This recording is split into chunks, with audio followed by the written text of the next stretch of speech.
இன்றைக்கி நான் உங்களுக்கு என்ன கொண்டு வந்திருக்கேன் அப்படின்னா, பார்த்ததுமே வாயில எச்சி ஊறி சாப்பிட தூண்டக்கூடிய ஒரு ரெசிபி கொண்டு வந்திருக்கிறேன்.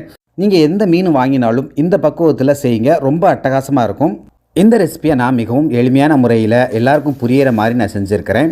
இதனுடைய கிரேவியை வந்து சோத்தில் ஊற்றி சாப்பிடும்போது ரொம்ப அட்டகாசமாக இருந்துச்சு. வாங்க அந்த ரெசிபி எப்படி செய்யலாம் அப்படிங்கிறத பார்க்கலாம். அந்த ரெசிபி செய்கிறதுக்கு அடுப்பில் ஒரு கடாயை வச்சுட்டு அதில் வந்து 3 டேபிள் ஸ்பூன் வந்து எண்ணெய் சேர்த்துக்கோங்க. எண்ணெய் சூடானதும் வந்து 2 வெங்காயத்தை நீல வாக்கில் கட் பண்ணி வச்சுருக்கேன். கூடவே வந்து 2 தக்காளியை வந்து பெரிய சைஸில் கட் பண்ணி வச்சுருக்கேன். கூடவே 5 பச்சை மிளகா சேர்த்துக்கோங்க. சேர்த்துட்டு நல்லா வதக்கி விடுங்க. நீங்கள் எடுக்கக்கூடிய மீனுடைய அளவை பொறுத்து இதனுடைய அளவை வந்து கூடவோ குறைச்சோ சேர்த்துக்கோங்க. இந்த அளவுக்கு நல்லா மசிஞ்ச உடனே இதில் வந்து 3 டேபிள் ஸ்பூன் வந்து மிளகாய்த்தூள் சேர்த்துக்கோங்க. கூடவே வந்து 2 டேபிள் ஸ்பூன் வந்து மல்லித்தூள் சேர்த்துட்டு நல்லா கலந்து விடுங்க. அந்த மல்லித்தூள் மிளகாய்த்தூள் வந்து நல்லா கலக்கணும். கூடவே வந்து அரை டேபிள் ஸ்பூன் வந்து மஞ்சத்தூள் சேர்த்துக்கோங்க. சேர்த்துட்டு நல்லா கலந்து விடுங்க. நான் செய்யக்கூடியது கொஞ்சம் காரமாக இருக்கும், அதனால் மிளகாய்த்தூள் வந்து கொஞ்சம் கூட போட்டிருக்கிறேன். உங்களுக்கு தேவையில்லைன்னா அப்படின்னா ஸ்கிப் பண்ணிக்கோங்க. இந்த அளவுக்கு மசிஞ்ச உடனே இதை எடுத்து ஆற வச்சுருங்க. அடுத்ததாக ஒரு மிக்சி ஜாரில் வந்து இஞ்சி பூண்டு வந்து கொஞ்சமாக அரைச்சி எடுத்து வச்சுக்கோங்க. அடுத்ததாக நான் இன்றைக்கி அரை கிலோ மீனை வந்து இந்த மாதிரி கழுவி எடுத்து வச்சுருக்கேன். ஆல்ரெடி வெட்டி வாங்கிட்டு வந்தது. இந்த மீனுடைய பெயர் தெரிஞ்சு அப்படின்னா கமெண்ட் பாக்ஸில் தெரியப்படுத்துங்க. எனக்கு தெரியலை. நான் இன்றைக்கி 3 பேர் சாப்பிட்ற அளவுக்கு நான் இதை செய்ய போகிறேன்.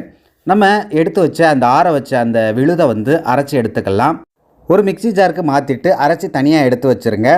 இதுக்கு இடையில் வந்து அடுப்பில் ஒரு பாத்திரம் வச்சுட்டு அதில் வந்து கூடவே 2 டேபிள் ஸ்பூன் எண்ணெய் சேர்த்துக்கோங்க. எண்ணெய் சூடானதும் அரை டேபிள் ஸ்பூன் கடுகு சேர்த்துக்கோங்க.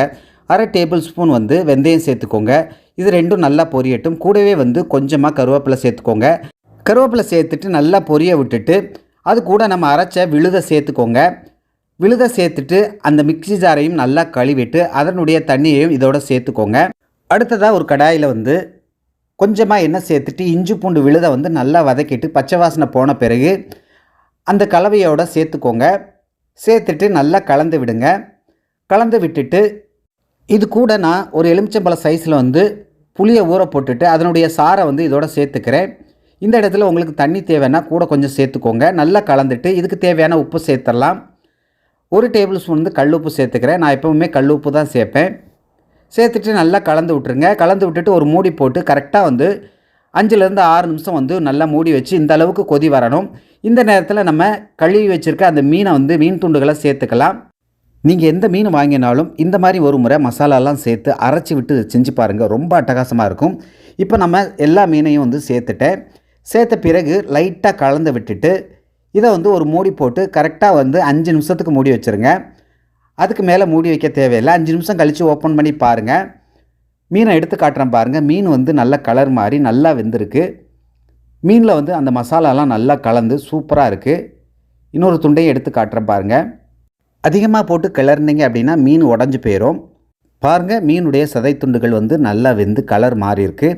இதுதான் பக்குவம். இப்போ இதை வந்து தனியாக இறக்கி வச்சுருங்க. சர்வ் பண்ண ரெடி ஆயிடுச்சு. இறக்கி வச்சு சர்வ் பண்ணும்போது இந்த மாதிரி எண்ணெய் பிரிஞ்சு அட்டகாசமாக வந்திருக்கு பாருங்கள். அவ்வளவுதான், சூப்பராக ரெடி ஆயிடுச்சு. நண்பர்களே, ஒரு வேண்டுகோள், நீங்கள் இந்த வீடியோவை எந்த கண்ட்ரி எந்த ஊரில் இருந்து பார்க்குறீங்க அப்படிங்கிறத கமெண்ட் பாக்ஸில் தெரியப்படுத்துங்க. மிகவும் சந்தோஷப்படுவேன்.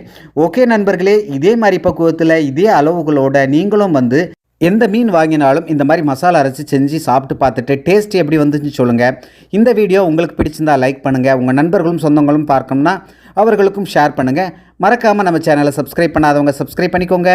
ஃபாலோ பண்ணாதவங்க ஃபாலோ பண்ணிக்கோங்க. ஓகே நண்பர்களே, எல்லோரும் பாதுகாப்பாக இருங்க. இதே போன்று அடுத்து ஒரு அருமையான வீடியோவில் சந்திக்கிறேன். Take care. Bye bye. Thank you.